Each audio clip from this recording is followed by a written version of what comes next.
serbisyo publiko sa mga nangangaipuhan, mga naagrabyado, inabuso, binayaan, mga gubot na transaksyon, chismis o mga utang, gabusiyan tutok karon, ihabot mo lang kay Abogado Juan. Diyos maray na aldaw po sa inyong kabus. Iribana na naman po kita sa saro na naman na edisyon kan programang Abogado Juan at your service. Siyempre po, kaibanan na sa inyong likod si Abogado Juan, Attorney John Bongat. Kaibanan po ang sa kuyang partner na si Ate May. Mga kaantabay, maray na aldaw po sa inyong kabus. Hi, good morning. Thank you, Abogado Juan, and good morning. Sa gabos pong nagdadaralan all over the world, good morning po sa indo, good morning, good afternoon, good evening sa mga nagdadarangog sa radio stations to radio stations. Paabutan ko na po ng good morning and happy weekend sa 97.5 Bangon OK FM live kita, and sa 95.1 home radio, and si mga nagdadalan sa Facebook ngunyan. Hello, good po morning, sa indo. good afternoon, good evening. Yes, sa mga day pa nakaka-like, i-search po nindo ang Abogado Juan sa Facebook. So, hello po sa indo. Sobrang Abogado Juan, overwhelmed, and sobrang maugmahan kita pag nababasa ta si mga feedbacks, you know, from friends, si mga data kaberistado, tapos si mga friends na nag-feedback sa to, nagtatao sa to yung mga comments and mga questions. Thank you so much po sa indo. Salamat mong maray sa indong pagsuporta, pagtiwala sa tuya pong programa. Lugod, kapurutan po nindo ning kaaraman. Ini po sa tuyang programa Abogado Juan at your service. Ngunyan, Ate May, ano ang sa tuyang topic ngunyan sa abang? Oo, araw Abogado Juan. Since yaon pakita ngunyan sa inaapod na Love Month. Kaya ang sa February. Yes, oo. Ang sa tuyang topic, habang naghahaloy, naririsa ko habang naghahaloy, nagiging intense, nagiging interesting, diba? So, ito yung mga topic. So, ang topic tangon yan, igwang koneksyon, manggiraray sa relasyon, Abogado Juan. Ano tabi yan, Ate May? Ang sa tuyang topic, very common, sa sakuyang pagtubod, sa sakuyang iniyo po ang inaapod na bigamy. Bigamy. Okay. What is bigamy? Aram mo, Ate May, ang tataramon na bigamy, hali yan sa duwang tataramon. Ay yan B or by, B-I, but sabihin kayan to in Latin. Tapos, gamos. It is not a Latin word. Bako yan Latin. It is Greek. Pinagsaro siya by gami or bigamy. Duwang kasal. So, ini pong bigamy, saro po siyang krimen, which is punishable under Article 349 of the Revised Penal Code. So, as the word says, bigamy, noun yan, pag adjective, bigamous marriage. But sabihin, kinasal ka na, nagpakasal ka pa, giraray. Well, may man problema actually magpakasal giraray kung gada na sa imong agum. Because dissolved na ang marriage. O kaya, na-declare null and void na. O kaya, na-nullify ang sa imong primerong kasal by a court order.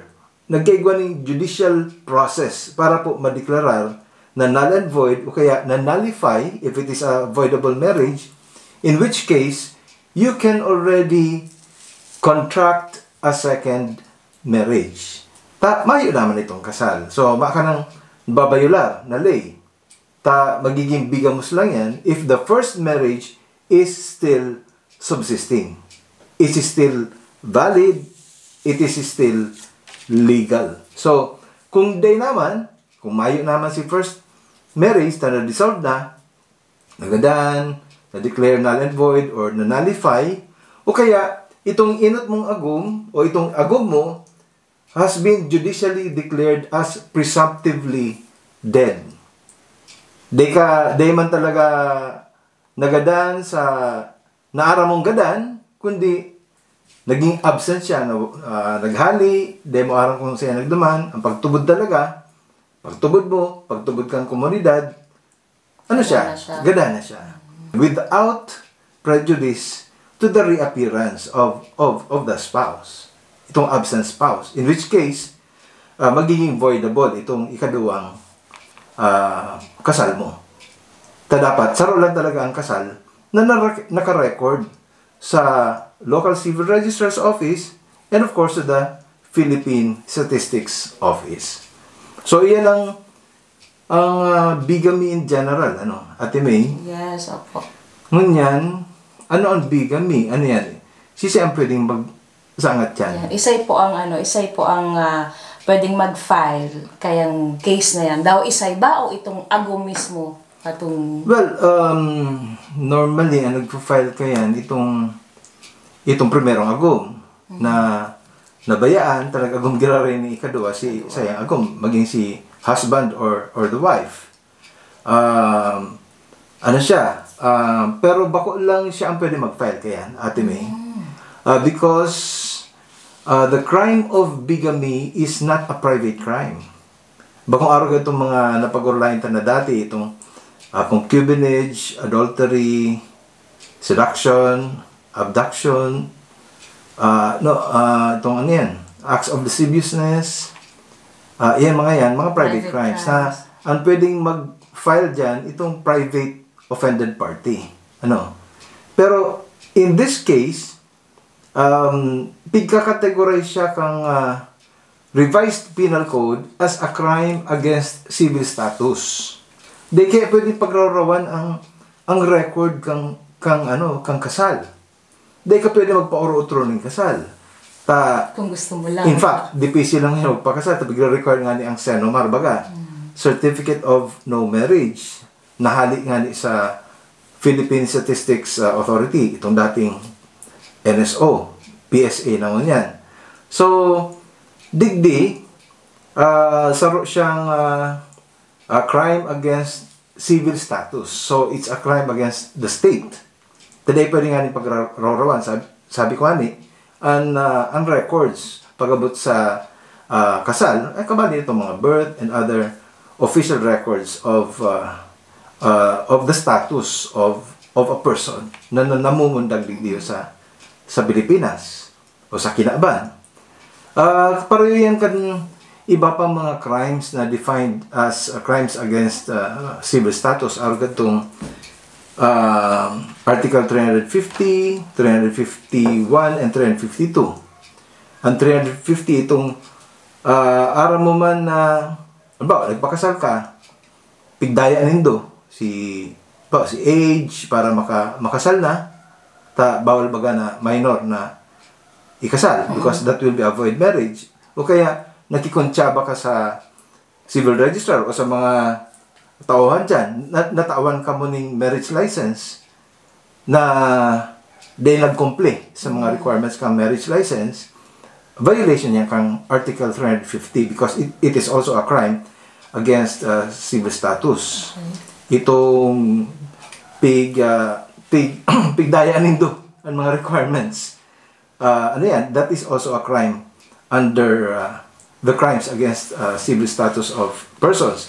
Itong 351, iman to ang manungod sa premature marriage. Alam mo, ining premature marriage, Article 351, kan revised penal code, ang pwedeng sampaan digdi, itong balong babae, widow, na nagpakasal giraray before 301 days, kan nabalo siya. May talaga, numero talaga. Exacto talaga, 301. 301. Iyan na napagkaorinan kang lawmakers, kanto kang gibo ini yung lay na ni, ining penal code na ini, na 301 days ta ang pagbabados baga kang babae, 3 bulan. So, 90 days. Ay 3 bulan, bako, 301 days, almost, yan? Bakong 3 bulan, Kulang yan na maray. 9 na 9 bulan. months. Sabi pa doon niya ako, okay. 9 na bulan. 9 na bulan. 9 months. 9 months, 300 days, or kaya bigibon nito 301. Dahil pwedeng mag-agom giraray, ang sarong balong babae, bago maglampas ang 301 days. So, dapat makalampas muna itong 301. Kumbaga itong sa kultura, magbabangluksa. Magbabangluksa muna siya bago siya mag-agom. Tano ta 301 days? Paano po? Ano mo kaya? Paano pag nawalatan? Bago baga nagadan, on the last day na bago siya nagadan, itong agom niya, na lalaki, may nangyari pa sa enda. So, mabados siya. Mabilang ka dyaning 9 na bulan. Sabi kan lay, it is only proper and it is against customs and public policy kung itutugot na mag-agong tulos ang sarong balong babae within that period of 301 days from the time of the death of her husband. Garo baga unfair, ano? Gusto niya naman. Ang lalaki pa lang pwede. Pwede. Well, yan provision na yan. That is one of the provisions na garo double standard. So, kay Puhan, siguro ma-review man yan kan Congress. Pero igwa magkayang kamanungdanan ang katuyuan ka ini na sisay man na aki ang mamundag during the marriage, magiging legitimate child kadtong bagong agom. Halimbawa ngayon, gadan ka sa ugma, si agom mo. Si agom mo. Okay. Halimbawa, Opo. kan sarong babae, bako na lang ko, daw sisay na babae na may agom, nagadan si agom niya. Nabalo siya. Ngunyan, nagagom tulos siya the following day or the following month, or that is within the 301 period. Opo. Tapos, siyempre, kung nag-agom tulos siya, maaki siya. Naagom niya na itong bagong agom niya. Or even on the 300th day, pun ka nagada ng agom niya, nag-ano siya? Kapag ka ni, nag-agom. So, pwedeng mamumundag itong aki sa panahon na kang bago niyang agom. Bago niyang karelasyon. Okay. So, magkakaigwa ng confusion as to lineage. Kung sisay talaga ang ama. Kaya, saro yan sa ipigbabawal pa. Although, it needs some in-depth review on the part of Congress because it is double standard. Ang lalaki pa lang, pwede. Oo. Kagagadan pa lang kang agom na babae, pwede na mag-agom. Pero ang babae pa lang, mahalat pa pala. pag mabalo, mahalat pa ni 301 days. Tapos, igaw pa kitang 352, which is also a crime against civil status. Kung halimbawa, itong solemnizing officer, itong nag-officiate kang kasal, araman na kuro lang ang requirements, o kaya nag-perform siya ng sarong illegal marriage, na nag-comply sa mga requirements. Liable man dyan, itong solemnizing officer. So, iyo po yan ang category kang bigamy. It is not a private crime, so it is not the offended spouse that can exclusively file the case against him or her. The one guilty, or the one who contracted the second marriage, but it is the state. Okay. So, sisay, pwede mag-file na mag-prosecute against an erring person committing the crime of bigamy.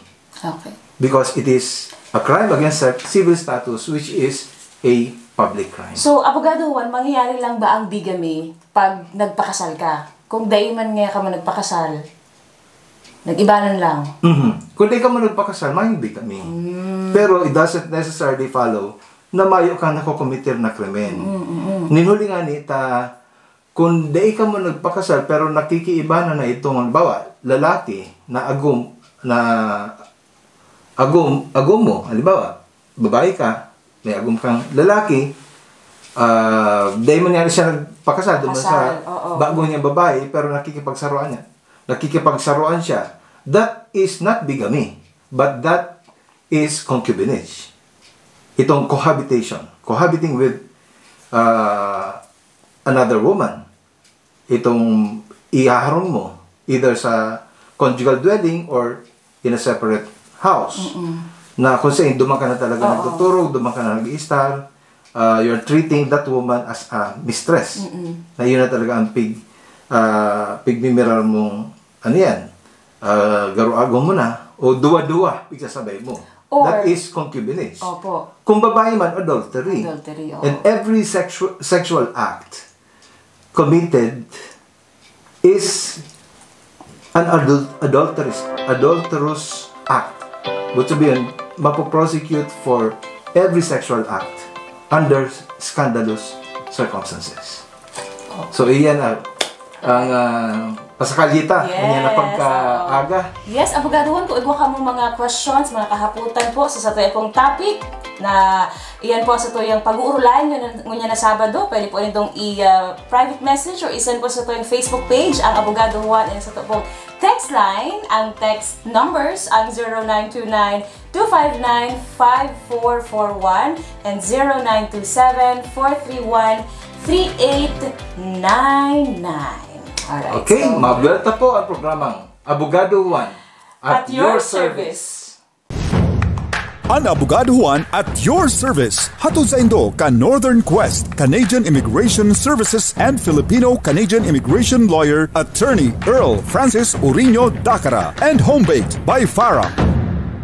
Celebrate Love Month at Okuya Naga. Savor our authentic Japanese cuisine at its best. Our specialties, sushi, ramen, and tempura will definitely keep you coming back for more. Introducing our Okuya Sushi Cake that will surely make your loved one love you more. This February, it's a date with Okuya, located at Corner Magsaysay and Dayandang, Naga City. Ang lala ng mata ko! Wala akong makita! ang labo ng mga mata mo. Malabo ba ang iyong mata? Nahihirapan ka bang magbasa? Ang solusyon?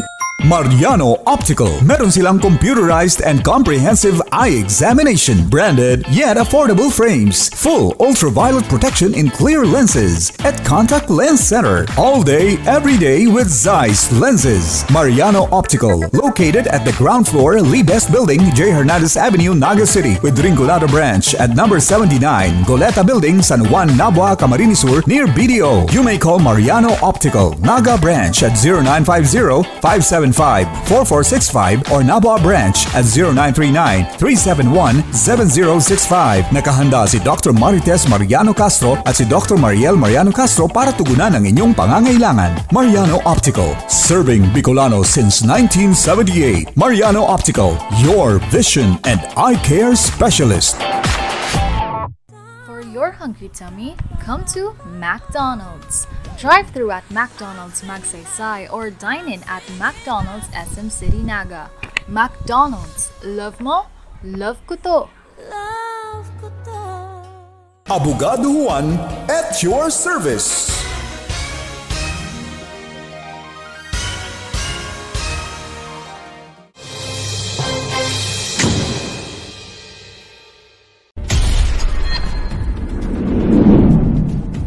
Segun sa Latin.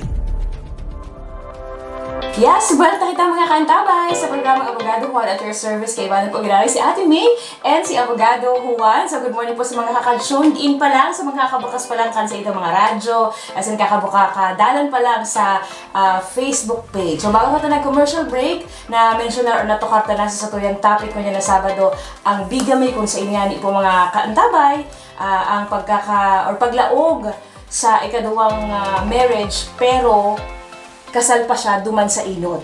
Oo, so iyan po ang sa tuyang topic o kaya niya. buhay pa agom niya. Oo. Na kung kisay kasal siya. Yes, okay. So, walang akong kahaputan, Abogado Juan, pwede mo pang i-explain sa kuya o duman sa tuyang mga paradalan, ito bagang kasubaong na mentionar mo, bago kita nag-commercial break, itong widow, itong balo, na na bado siya, tapos, nagkaigo na siya tulos ning agom. Oo. Ito pagsasabi ta Ate May sa Article 351 of the Revised Penal Code na saruman siya sa mga crimes against civil status.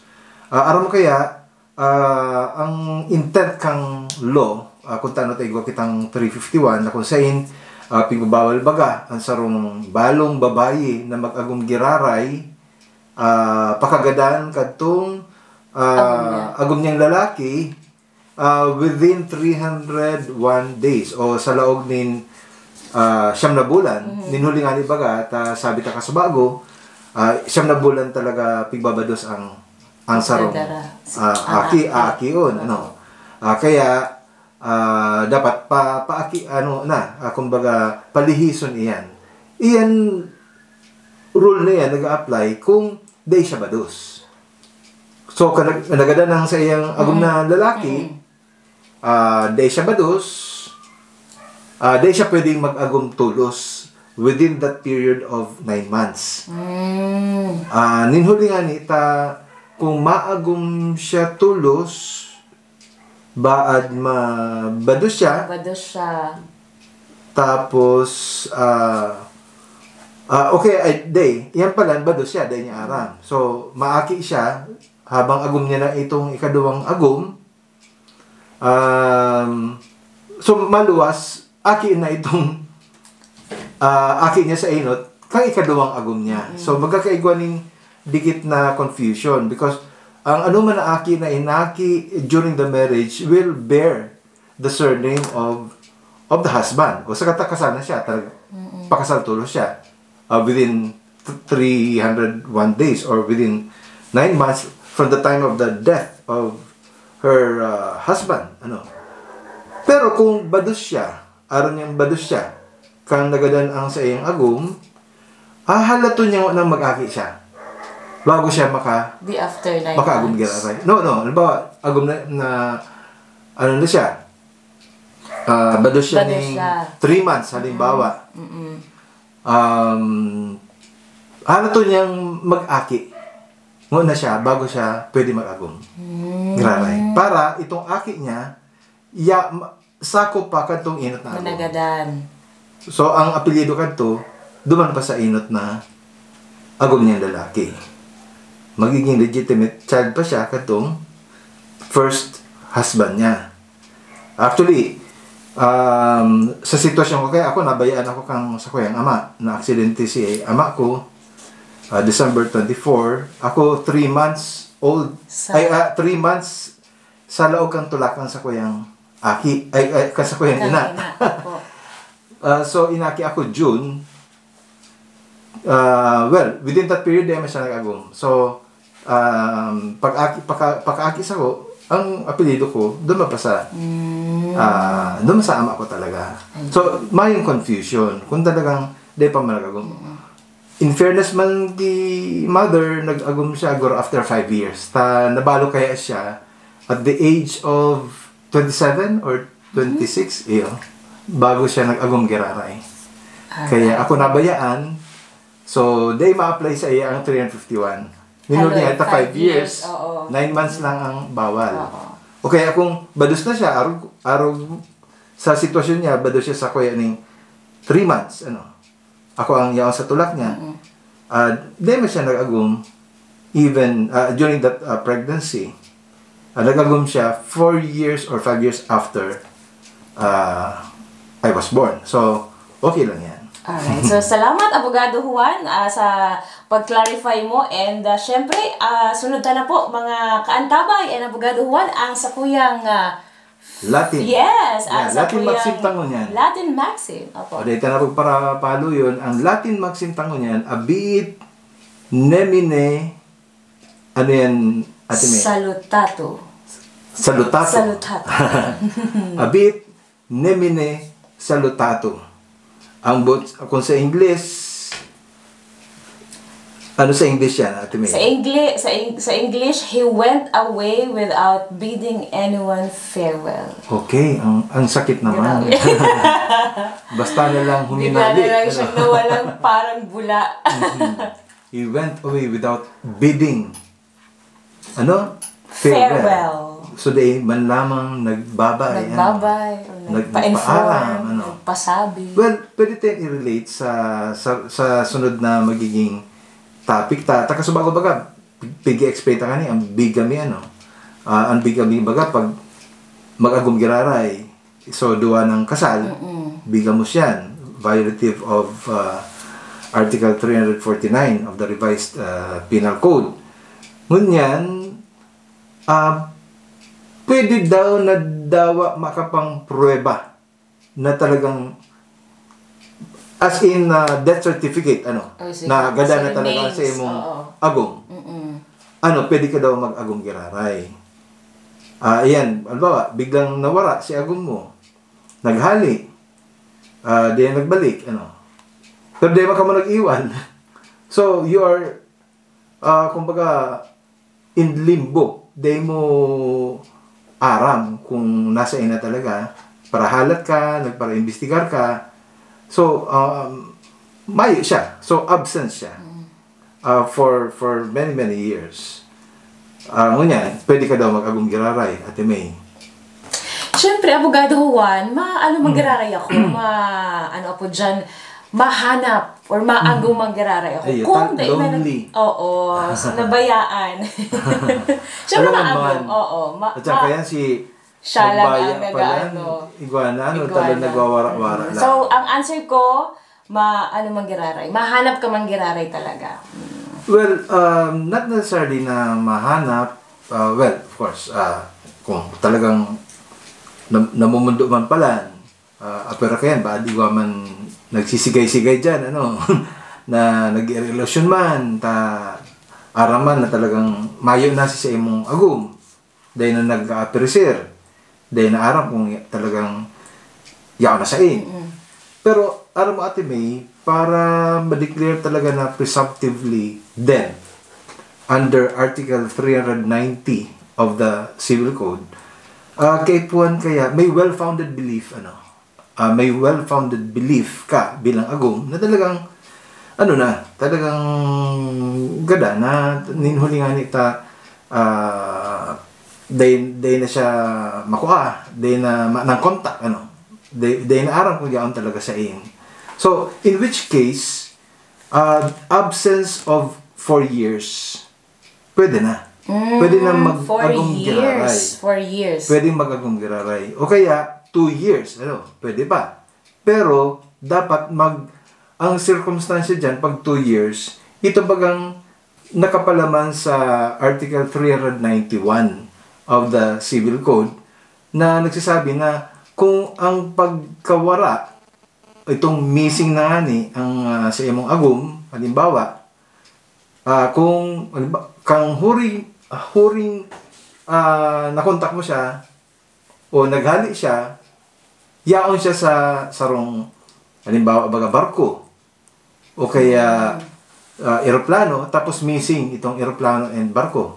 Nagkaiwan ng mga investigasyon, pararanap na, may search, may rescue, tapos talagang din na ako So, kung talagang din ako si barko, nayaon siya duman, seaman siya. O kaya, nag-travel siya, yaon sa barko, naglubog ang barko, tapos may nang nako ang survivors, o bako siya saro sa mga survivors na na-retrieve o na-recover. O kaya, saro pa ito bagang, kung, militar siya, okay, police, nagdestino kung saan, tapos naggera, may mga nagkagaradan, pero si lawas niya, day mahanap. Tapos day namin siya nagburbotwa for a period of 4 years. Bakong 4 years, 2 years. 2 years nga ni. Pag araw yan, in danger of death na baga. Day talagang missing in action na. Okay, itong may, siya, naghali, nawara, day mo naman makontak, tapos may hilang siya. Tapos, ang pagtubod talaga, gada na siya. So, kung araw yan ang mga circumstansya, bagong 4 years lang ang peryodo na pwede ka nang mag-agong giraray, sufficient na ang 2 years of absence. Pwede mo nang ipa-declare sa court as presumptively dead. Igo kita mga igong requirement ang Article 41 of the Family Code na kay Puan magdulo ka sa korte para magkaigwaning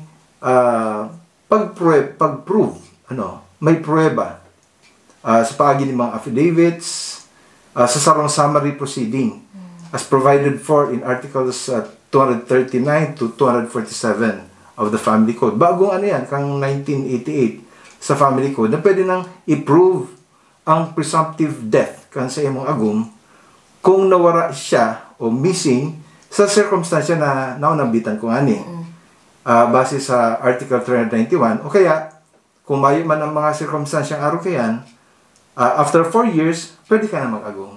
But you have to prove it before the courts of law sa paagi ng summary proceeding. May mga cases ba, Abogado Juan, na na nagbubutwa si agum or nagpapahiling siya? Well, pag-argue kaya, pag-declare mong Na presumptively dead sa paagi ng sarong petition sa court in a summary proceeding, it is not a conclusive decision. But sabihon, pwede ka na mag-agom, pero kung magbutwang sa imong agom, magiging voidable itong ikaduwa mong kasal. But you will not be liable for bigamy under Article 349 of the Revised Penal Code. Ninhulingani, igwa ka man legal basis. Nag-agum ka, ninhulingani sa pagtubod, well-founded belief, na talagang gada na ang sa imong agum. Pursuant to Article 390 and 391 of the Civil Code in relation to Article 41 of the Family Code. Ayun pala. Okay, so thank you so much, Abogado Juan. Igo kitang mga nagkapirang mga questions, mga kahabutan, Abogado Juan, halis sa ito yung mga paraantabay at mga paradalan sa Facebook page. Siya po sa kuyaan sa inyong mga questions. Abogado Juan, ready ka na bang magsimbag? Kasi Ready na. Ready na. Okay, sabi digdiyo, good morning po, Abogado Juan and Ate May. Sabi niya, sabi digdi, pag nagpakasal po, tapos nagadan si agom bago mag-trial, pero nag-file siya kang buhay pa siya, tapos nagadan, kandai pa nagpupuon ang trial. Okay.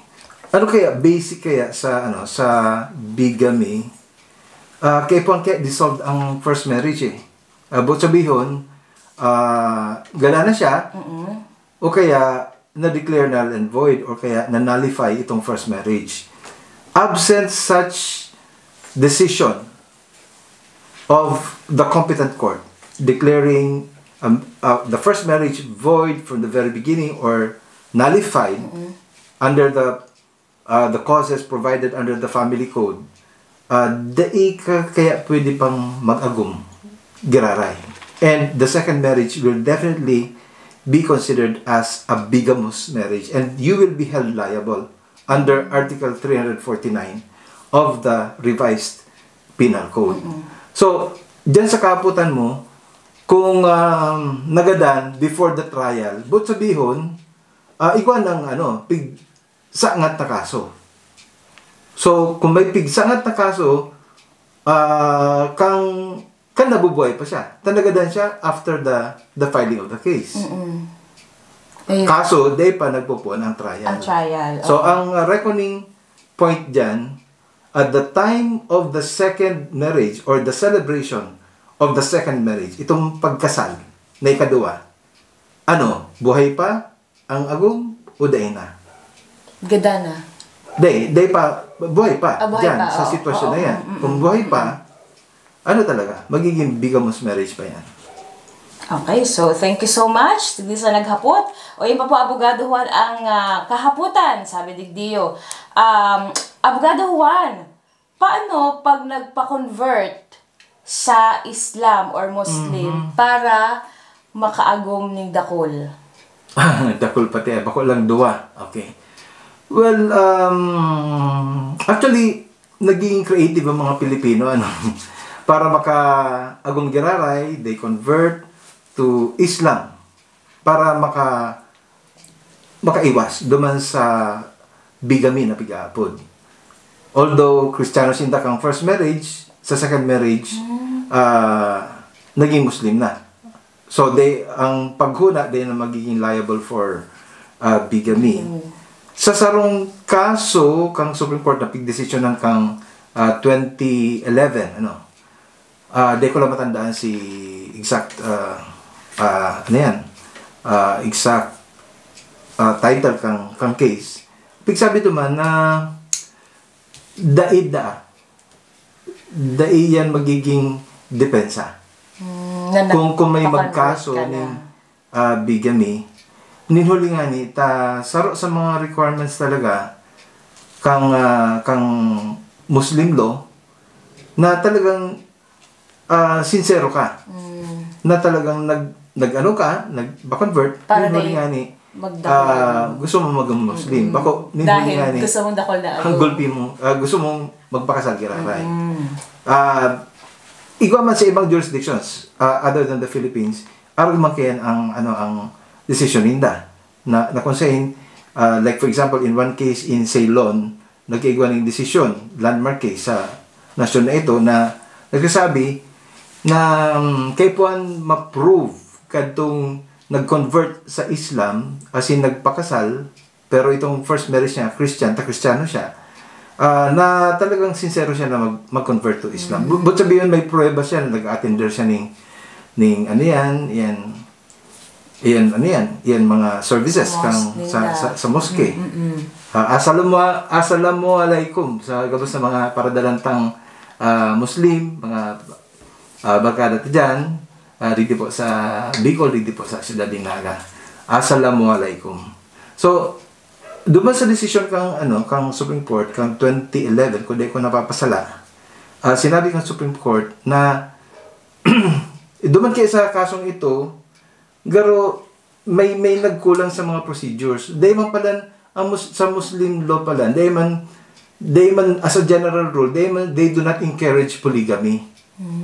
So may mga instances lang na pwede. So kung dahil mo mapatunayan sa korte, may nag-file sa imo ng bigamy, that you have really complied with the requirements of the Muslim law, duman sa pag-convert mo para day ka masampaan o masangatan ng kasong bigamy, then magiging bigamos manggirarayan sa imong marriage. So kaya maging malaki manggiraray, you have to comply with all the requirements of the Muslim law. Ano ang mga instances na pwede kang mag-agumgiraray as a Muslim? Itong sa kultura ninda which na requirements na naka-integrate sa ninda sa civil law kang mga Muslim. Kaya puan maglikay manggiraray. As in talagang udok sa buot na mag-convert sa Muslim. Okay, so duman sa naghapot, naliliwanagan ka ni Abogado Juan. Okay, sabi po digdi Abogado Juan, kung na-convict ng bigamy, pwede daw yan kasuhan or pwede daw yan kasuhan ng concubinage? Pwede. Ang bigamy kaya, suway siyang krimen sa concubinage. Inot ang bigamy is under a separate title. It is a crime against civil status. Tapos ang concubinage, yaon siya sa kategorya kan mga crimes against chastity. And bigamy is a public crime. It can be prosecuted by anybody. Pero ang concubinage is a private crime. Only the private offended spouse can file a case of bigamy against the offender. So, iyan ang pagkakaiba dyan. Kaya, pwede siyang, kung na-convict ka na sa bigamy, you can also be prosecuted again for concubinage. Yes. Di ba daw yan marasulta Abogado Juan sa double jeopardy. Double jeopardy. Double jeopardy mga tugang, itong di ka dapat pwedeng masangatan ng kaso, criminal case, for the same offense. For the same facts. Itong pareho man lang ang ginibo mo. Pareho lang na pangyayari. Pero di kaya, bakong araw kaya, ang bigamy kaya, ang penalize igdiyo ate May, itong pagpakasal. So, regardless of sa nag-iba ng kumoday, basta kinasal ka mo ng ikaduwa, that is bigamy. Under Article 349. Pero sa concubinage, you have to prove cohabitation. But sabihin, nag-iibanan. pigaharong, yan. Either sa conjugal dwelling or in a separate dwelling. Kaya magkaiba siya. So mayo digding pigaapod na double jeopardy. Okay, so thank you so much. Yan po, mag-send lang po kabukan sa inyong mga questions dahil binabasa niyo po yan ni Dio, and of course binabasa po yan ni Abogado Juan saruan sa inyong po mga questions. Kung medyo naiilangan po kamo mag-comment sa tuyo pang comment section, pwede man pong i-private message pwede. sa Kasi Abogado piging Juan. mo na masimbagan ang mga kaabutan po nito. Alright. Sa pagi po kang sa tuyang Facebook page. Kaya siguro ang atya naman ang ibang mga kaabutan, Ate May, mga kantabay, mabelta po ang programa Abogado Juan at your service. Ang Abogado Juan at your service. Hatod sa Indo ka Northern Quest, Canadian Immigration Services and Filipino-Canadian Immigration Lawyer, Attorney Earl Francis Uriño Dacara, and home-baked by Farah. Craving for authentic and mouth-watering Japanese food in Naga? Come to Okuya. Okuya specializes in sushi, ramen, and tempura, and many others. Okuya, located at Magsaysay Corner, Dayangdang, Naga City. Ang lala ng mata ko! Wala akong makita! Ang labo ng mga mata mo. Malabo ba ang iyong mata? Nahihirapan ka bang magbasa? Ang solusyon? Mariano Optical. Meron silang computerized and comprehensive eye examination, branded yet affordable frames, full ultraviolet protection in clear lenses, at contact lens center, all day, every day with Zeiss lenses. Mariano Optical, located at the ground floor, Libes Building, J. Hernandez Avenue, Naga City, with Ringolado Branch at number 79, Goleta Building, San Juan, Nabua, Camarines Sur, near BDO. You may call Mariano Optical, Naga Branch at 0950-575-4465 or Nabua Branch at 0939-371-7065. Nakahanda si Dr. Marites Mariano Castro at si Dr. Mariel Mariano Castro para tugunan ang inyong pangangailangan. Mariano Optical, serving Bicolano since 1978. Mariano Optical, your vision and eye care specialist. For your hungry tummy, come to McDonald's. Drive through at McDonald's Magsaysay or dine in at McDonald's SM City Naga. McDonald's, love mo, love ko to. Love ko to. Abogado Juan at your service.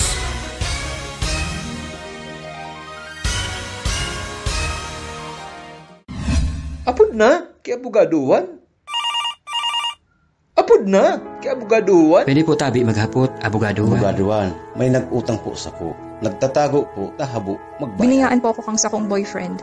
Padus po akong 8 bulan. Paano na daw po ini? Dahil po maghadit, yaw ng sendong abogado. Ini po si Abogado Juan at your service. Abogado Juan at your service.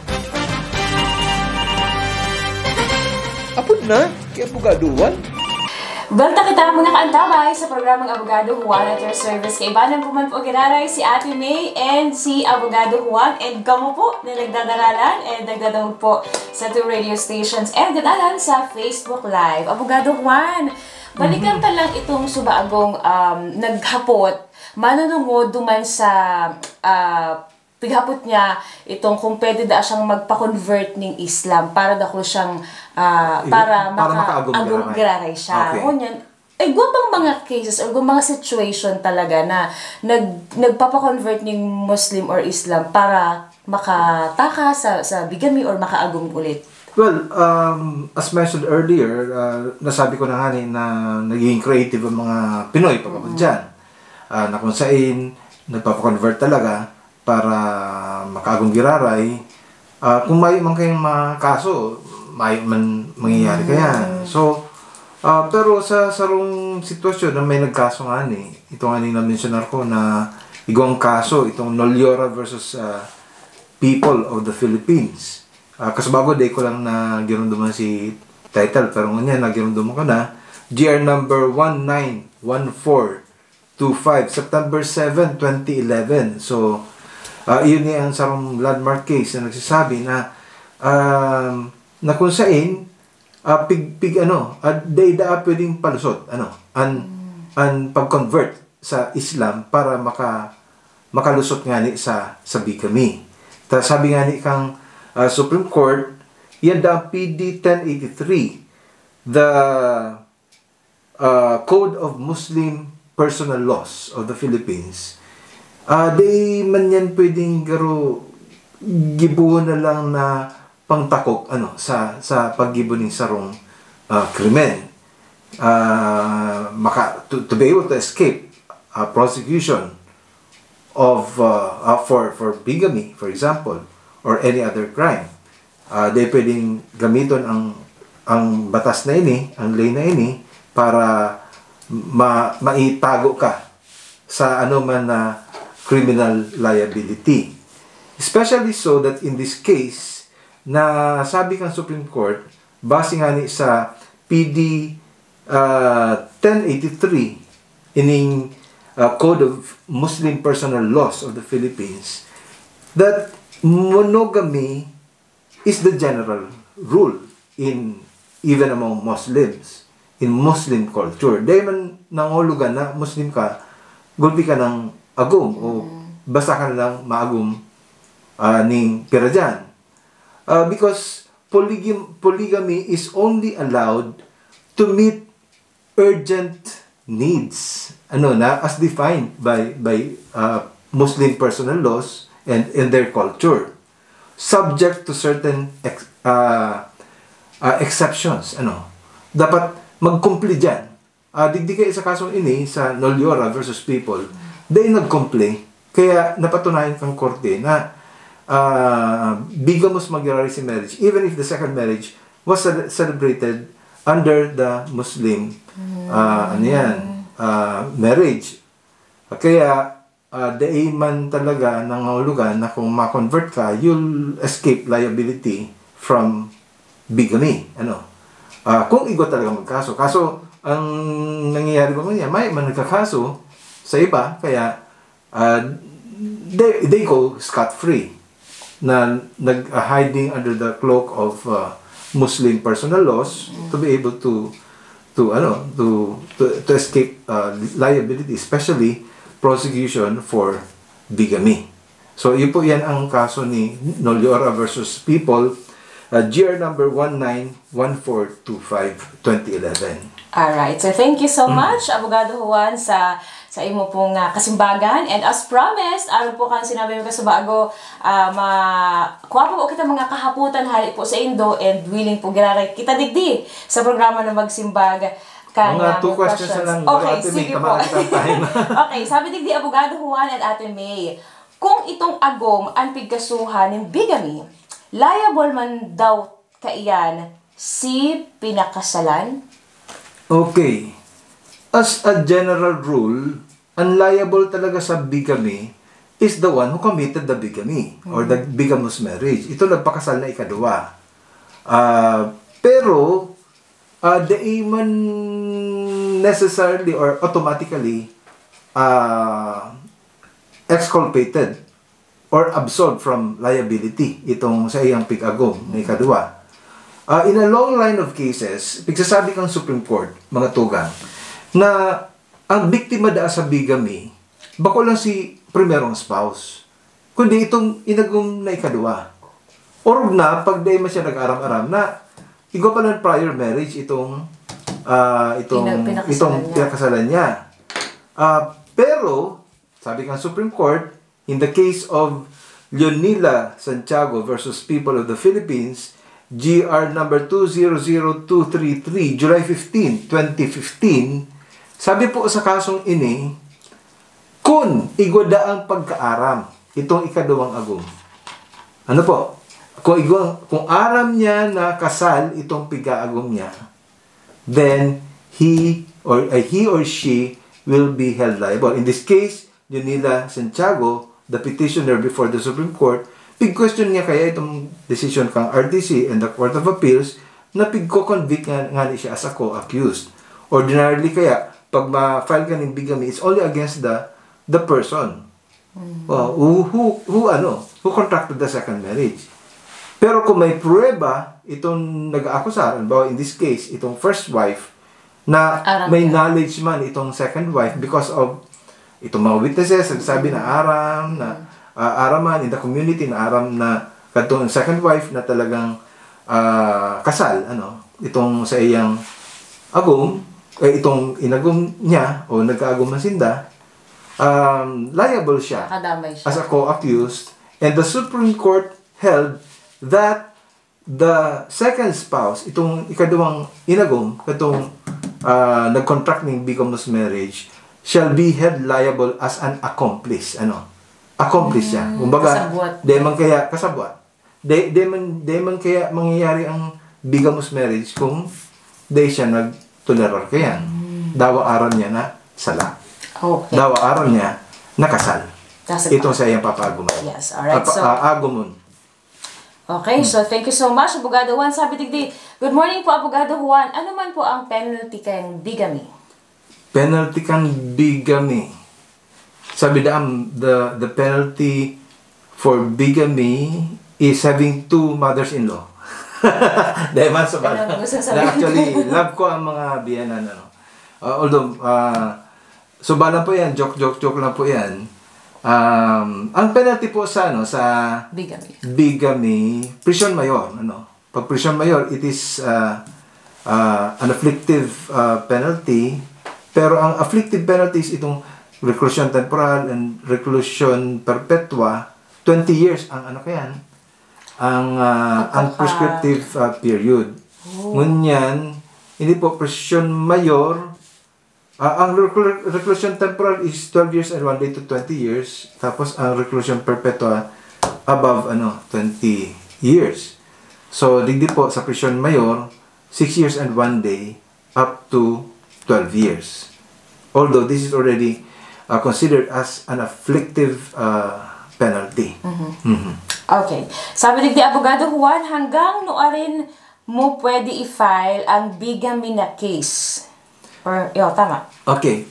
Pag prison mayor, 6 years and 1 day up to 12 years, ang penalidad sa sarong krimen, araw po kang bigamy, pwede po siyang i-file within a period of 15 years. So, pero pag maglampas ang 15 years, nag-prescribe na.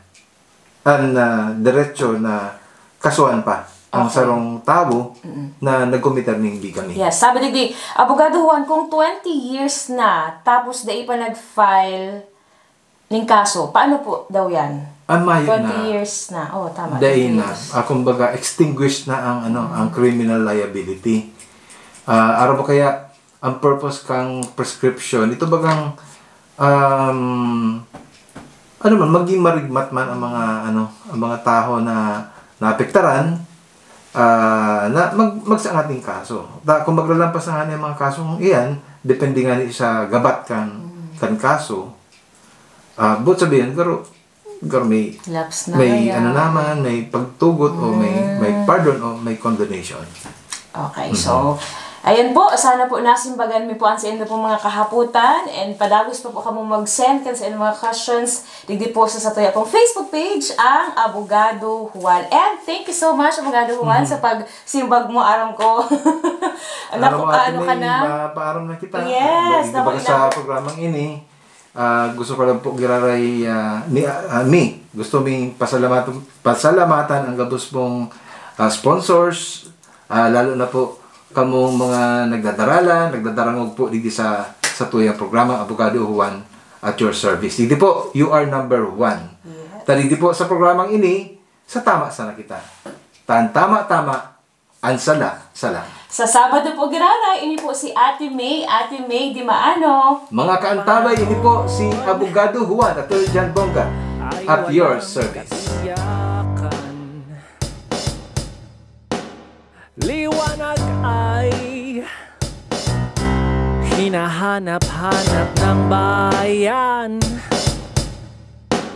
Kailangang magbuklod sa isang pangarap, hangaring guminhawa, makaahon umangat. Kailangan ng syudad ay taga-pagtanggol. Kagalingan ng kahimanwa, kayang itambol. kasama sa bawat laban. Ibabandila ang ating karapatan. Abogado ko yan, abogado kang banwaan, abogado natin yan, abogadoan. Abogado ko yan, abogado kang banwaan, abogado natin yan, abogadoan.